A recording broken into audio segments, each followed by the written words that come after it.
Bueno, bueno, perdón, gente. Ya arranqué con el pie izquierdo. Bueno, ¿qué tal? Buenos días, buenas tardes, buenas noches.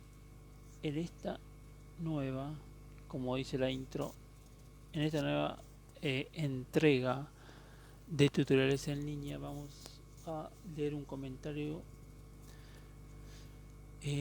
No sé si un suscriptor o una persona que quiso ver el video que estaba en línea, que está en YouTube, en mi canal de nuevamente tutoriales en línea, que pueden buscarlo así y van a encontrar todos los videos de electricidad, un poco de construcción y demás cosas. Bueno, seguimos. Dice la pregunta: amigo, pido por favor tu ayuda para resolver algunas dudas.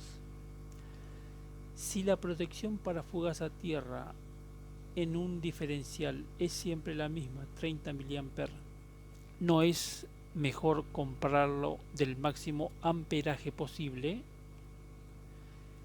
para así evitar que se dañe ante un corto? Bueno, acá mezcló todo, mezcló cortocircuito, máximo amperaje, que es la, el amper de paso que tiene, la corriente nominal del diferencial, que no tiene nada que ver con los 30 mA, que son la corriente diferencial nominal. O sea que hay tres cosas distintas: cortocircuito, amperaje nominal y la corriente diferencial, por un lado. Pero bueno, no sé cómo quiso plantear la pregunta, pero está mal. La pregunta está mal hecha acá. Desde ya le indiqué que 30 mA es la corriente diferencial que sensa el dispositivo. El máximo amperaje es la corriente nominal.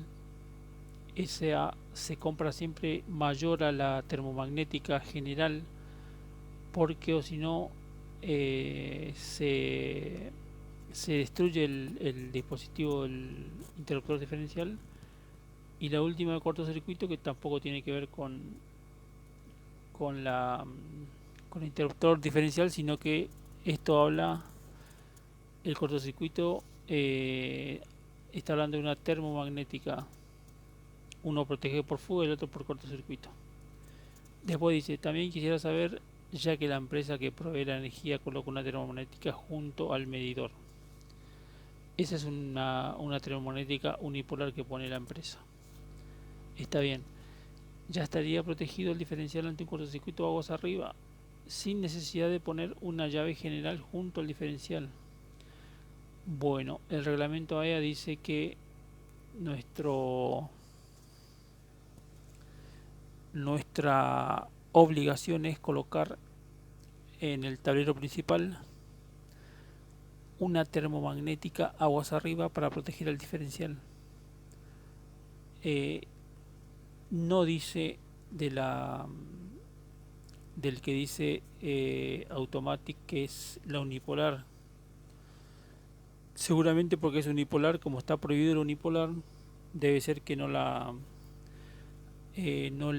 cuentan como una protección, sino que está solamente protegiendo perdón, un polo, y eso está prohibido para el reglamento AEA. Perdón, esto es para la República Argentina. Acá hay una tensión de 220 volt, una frecuencia de 50 Hz, y qué más, y utilizamos el reglamento AEA. Yo estoy usando el 2006, edición 2006, la 9364. Y por último, un protector de sobretensiones transitorias, da igual si se coloca antes o después de la llave general, ya que resisten rayos. Y qué tan importante es que estos interruptores termomagnéticos y diferenciales sean de la misma marca. Si no es de la misma marca, suelen presentar fallas, y eso es verdad. Es conveniente a veces comprar de la misma marca, por el Schneider Electric, que sean el diferencial y la termomagnética. Y con respecto al último, el protector de sobretensiones transitorias también se coloca en paralelo a la termomagnética general, que ahora lo vamos a ver. Entonces, arrancamos. Primeramente tengo que indicar cómo es el funcionamiento de un interruptor diferencial. Esto lo que se sensa es la corriente diferencial que está por esta bobina, que va a ser de 30 mA. Ingresan 30 mA y tienen que salir 30 mA. Si en el camino, por una falla de aislación en el conductor, se pierden algunos electrones en amperaje, entonces ahí es donde entran 30 y salen 28, un ejemplo. Ahí entonces sensa esa diferencia y se abre el dispositivo. Seguimos, y otra cosa es la de potencia, que van a ser los dos cables de vivo y neutro, que eso es de la corriente nominal. En el caso puede ser del proyecto que va a pasar por ese dispositivo. Bueno, la corriente de falla, tengo que mostrar esto, que la corriente de falla es el que está marcado con puntitos rojos.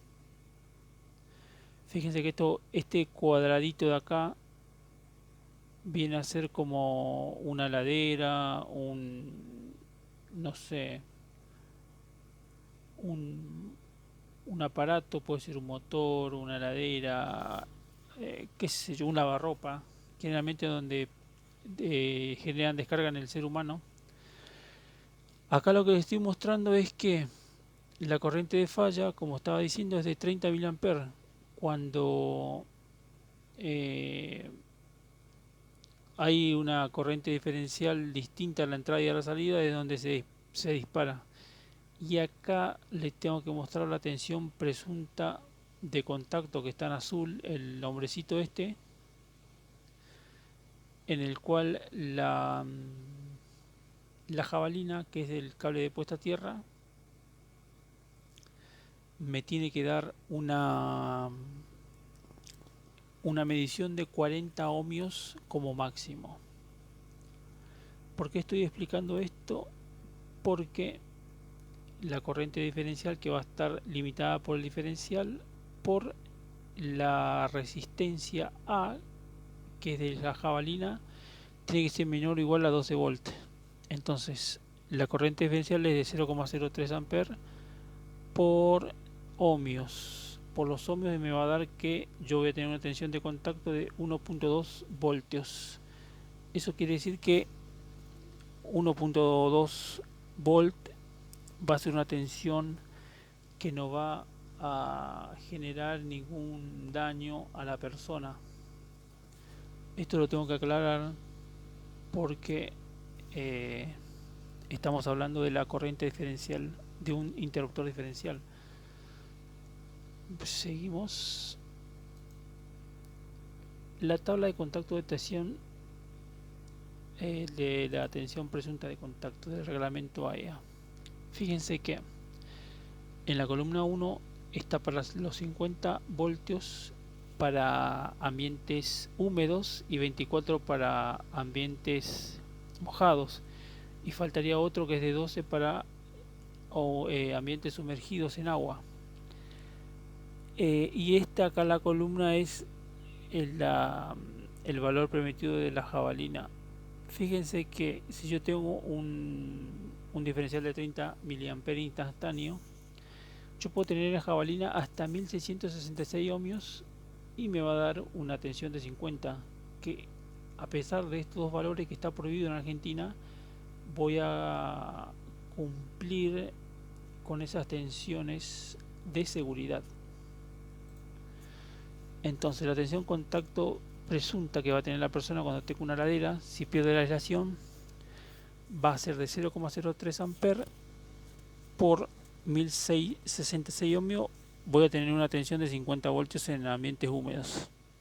Puede ser un lavarropa, una heladera, no sé. Y acá 0,03 amperes está pasado a amper porque yo estoy multiplicando por ohmios. Por eso no le pongo 30 mA acá, porque lo pasé de los miliamperes al amper, porque tengo que multiplicar por otra unidad que es el ohmio, o si no sería miliohm acá. Entonces tengo que pasarlo para que entiendan un poquito. Y la tensión de contacto presunta en 800 va a ser de 24. Fíjense que la tensión 24 y 50. Después, la medición del electrodo que yo les estaba comentando, que tiene que ser de 40 ohmios como máximo, va a ser de la siguiente. Este es un telurímetro en el cual se pone la pica, la pinza principal en el electrodo. Las otras dos auxiliares, una va a ir al electrodo auxiliar eh, A o B, o un electrodo de tensión y otro de corriente. Y al pasar este dispositivo introduce una corriente continua que al pasar envía por la Tierra. Al censar este electrodo, utiliza la ley de Ohm y entrega los ohmios, la resistencia que tiene esta jabalina. Algo así a raja, a grosso modo sería la tensión. Por eso el reglamento de AEA en Argentina se exige 40 ohmios para que tenga una tensión presunta de contacto, como lo estaba comentando recién anteriormente, de 1.2 volt, que eso no genera daño en el cuerpo humano.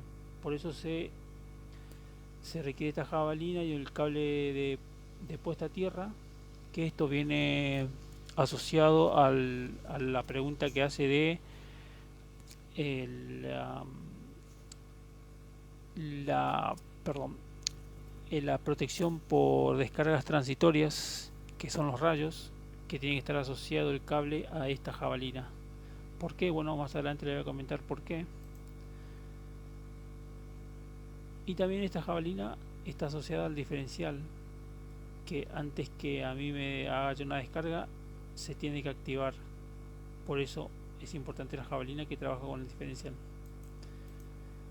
Bueno, y acá están los radios equivalentes que le decía, que se utiliza una sola jabalina porque tiene a veces un radio de influencia grande, y si tengo otra jabalina se anulan entre sí, y la verdad que no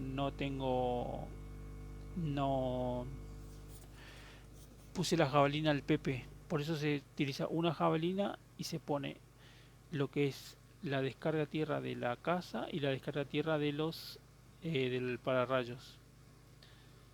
Las descargas transitorias que son por los rayos. Este es el electrodo, este es el conductor de conexión, la superficie de la tierra y el radio de influencia. Esto también está en el reglamento AEO, como los radios equivalentes que tienen que ser entre una y otra, tiene que haber como mínimo, de acuerdo a a la a la medida de la jabalina y a la profundidad en que esté, de 5 metros como mínimo.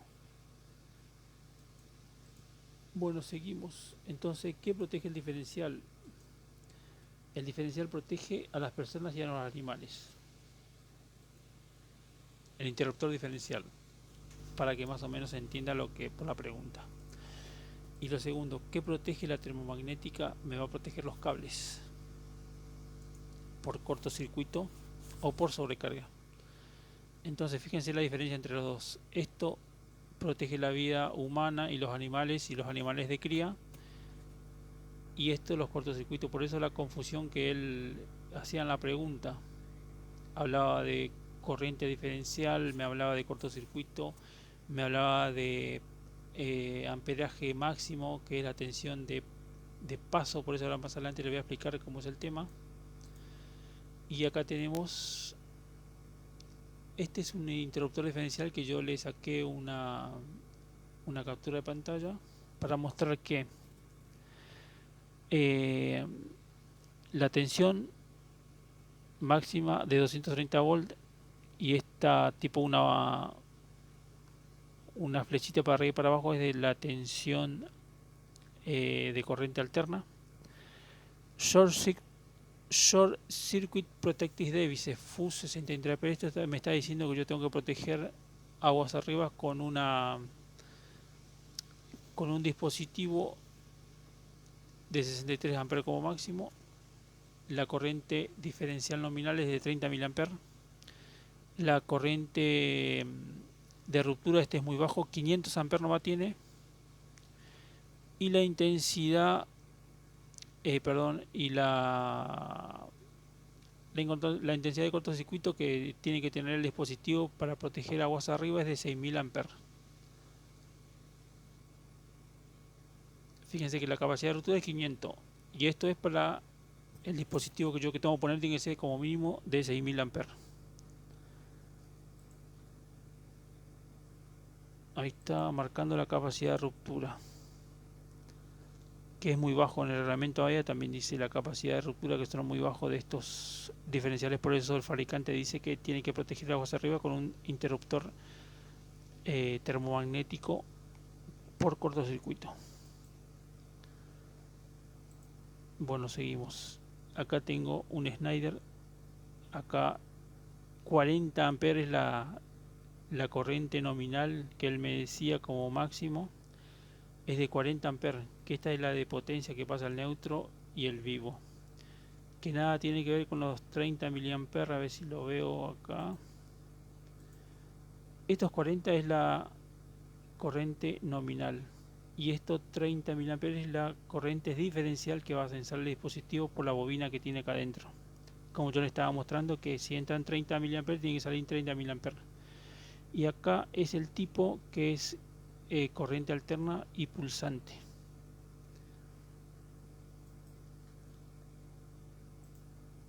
Bueno, acá vamos a hacer un pequeño cableado, y acá los 30 miliamperes, que es la corriente diferencial nominal. Y básicamente el diferencial detecta corrientes de fuga producidas por fallas de aislación. Cuando hablo de fallas de aislación, le mostraba el muñeco recién, ese que toca la ladera, que está con el cable pelado y toca la chapa de la misma ladera, y ahí donde se realiza una descarga. Y para que me salve la vida está este dispositivo.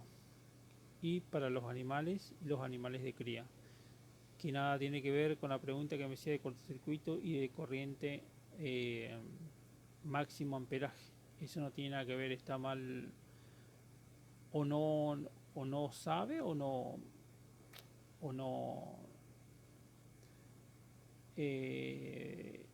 o está mal formulada la pregunta. Seguimos. Acá entonces, como dije, tiene que estar protegido aguas arriba con una termomagnética. Si acá, un ejemplo, tengo un proyecto de 25 de 32 amperes, tiene que ser igual o mayor el dispositivo diferencial para que no se me rompa el dispositivo este. Esto sería así. Cuando hablo de los 32, curva C de 25 kiloamperes, estoy hablando de los 40 de nominal, que nada tienen que ver con los 30 mA, como le decía. Bueno, espero que se esté entendiendo. Acá le estoy, la corriente nominal de la termomagnética, que y la corriente nominal o pasante. O sea que siempre la pasante del diferencial tiene que ser mayor a la de la corriente nominal de la ITM. Y hay una fórmula en el reglamento AEA, que es la intensidad del proyecto. Lo voy a traducir: sea menor o igual a la protección de la IN, y tiene que ser menor o igual a la IZ, que es la corriente admisible del cable. Vamos a hacer un ejemplo. Si el proyecto es de 32, el AIN tiene que ser de 25, que tiene que ser menor o igual. En este caso le puse menor la protección para que se accione más rápido, y tiene que ser menor o igual a la intensidad admisible del cable. La intensidad admisible de un cable para 32 amperes es de 6 milímetros y puede soportar 36 amperes, pero va a estar limitada por 25. Entonces, antes que se me quemen los cables, la protección por sobrecarga se va a accionar. Solamente se va a accionar la termomagnética, que es por sobrecarga o por cortocircuito. Acá el diferencial no tiene nada que hacer, porque el diferencial es por fuga, que nada tiene que ver con la termomagnética. Bueno, acá tenemos, ya que estamos hablando de los diferenciales, cómo se genera la afiliación o la protección total amperométrica cronométrica y de tipo, para que la persona esté completamente protegida. Fíjense que en el primer caso, esto se hace cuando yo tengo tablero principal y tablero seccional. Tengo que, tengo que generar una afiliación o un tipo de selectividad para que yo pueda para que solamente se accione el dispositivo de mi tablero seccional y no el del pilar. Un ejemplo, si yo vivo en un piso 30 en un edificio, no, perdón, en un edificio 30 es mucho, ya no se va a accionar. Un piso 10, el último de todo, si se genera un ejemplo, un cortocircuito o una fuga y se acciona el diferencial, no voy a bajar los 10 pisos siempre para levantar la maneta del diferencial o la lateral magnética. Entonces acá hay que hacer una selectividad. ¿Cómo se hace? Bueno, fíjense que en la primera tengo 30 mA instantáneo y del tipo AC, que es de corriente alterna en el pilar. Y en el tablero seccional tengo 30 mA instantáneo de tipo A. Fíjense que está todo, no cumple, acá se me va a accionar y voy a tener que bajar los 10 pisos. Eso para que más o menos entienda lo que le voy explicando. Esta va a ser una selectividad parcial. ¿Por qué? Porque voy a tener 30 mA selectivo en el tablero principal del pilar tipo A, que es para el tipo A, es para, después le voy a mostrar para qué son cada cosa, para corriente pulsante creo que son, bueno, después lo vamos a leer. Y tengo 30 mA instantáneo tipo A en el tablero seccional de mi casa. Acá tengo una selectividad parcial amperométrica, no voy a estar protegido, pero sí cronométrica y de tipo. Esta va a ser parcial. Esta también va a ser parcial, fíjense que voy a ir haciendo rápido. Y en esta última sí voy a estar con la selectividad correcta, que va a ser 30 mA, que es mucho más grande que la de 30 mA instantáneo. Voy a estar con la amperométrica, sí. Con la cronométrica, sí, porque el selectivo tiene un retardo para que se accione primeramente la instantánea. Y la de tipo también, porque A y el tipo A son dos diferentes, que ahora lo vamos a leer. Y el último también, en estas dos voy a tener total y en estas voy a tener parciales. Entonces, la selectividad de qué tipo. Clase AC de los diferenciales va a ser detección de corriente residual alterna. La clase A es detección de corriente residual alterna y pulsante. Y la B va a ser de corriente residual alterna hasta 1 kHz pulsante y pura continua. Esto es cuando tengo muchas computadoras, equipos electrónicos, que fíjense que. Entonces, después tengo la protección termomagnética base arriba del descargador, que me preguntaba del descargador de corrientes transitorias, de protección de corrientes transitorias, como los rayos que caen. ¿Qué voy a tener acá? Una tabla que me da el fabricante, que va a estar dada por la intensidad de cortocircuito en el tablero y la intensidad máxima que va a tener el descargador. Y ahí, donde se crucen las líneas, me va a indicar qué protección termomagnética base arriba tengo que proteger. Un ejemplo, para 20 kA clase 2, que es para los rayos de 15 kA, voy a poner en el aguas arriba una termomagnética C60H o una C60N que están en el mercado. Eso fue, ahora lo vamos a explicar acá en la siguiente diapositiva. Acá se mostró la Tierra. Esta es la C60N que me dice aguas arriba. Acá tengo el descargador, que va a estar línea y neutro, que se pone en paralelo. En paralelo quiere decir, ahora le voy a mostrar el cableado. Acá tengo el diferencial de mi tablero seccional y las termomagnéticas de los circuitos. Tengo 3 circuitos. Es lo que él me plantea. Bueno, acá estamos con la bornera de distribución del neutro digo, del puesta a tierra. Acá tengo la jabalina que va a ir las corrientes residuales tanto del pararrayos como de los circuitos. Acá tengo la fase, neutro, y acá vamos a hacer el cableado, cómo sería en paralelo. Él me explicaba cómo sería la conexión. Acá lo voy a mostrar cómo indica el fabricante. En paralelo sería que, fíjense que salga de acá arriba, de los bornes superiores, porque acá abajo va a la bornera y de acá a tierra. Y acá va el diferencial, y del diferencial a los circuitos.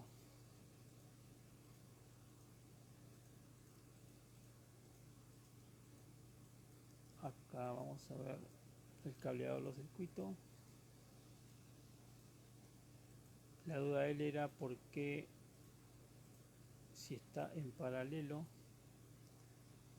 la corriente que entra por los cables de alta tensión, generalmente por el cable, no iría a los circuitos terminales. ¿Por qué? Sencillamente porque acá tengo una resistencia mayor, acá tengo circuitos de... Vamos a hacer el cableado.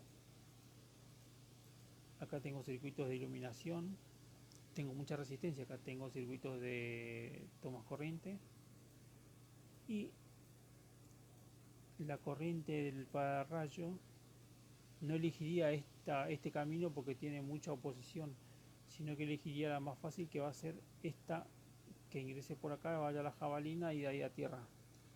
Hay otra forma, que es que ingrese por el piso, que es la menos frecuente, que también vendría acá. Por acá no iría porque acá tendría mucha oposición. Se iría y buscaría de vuelta el neutro del trafo, que volvería a la fuente.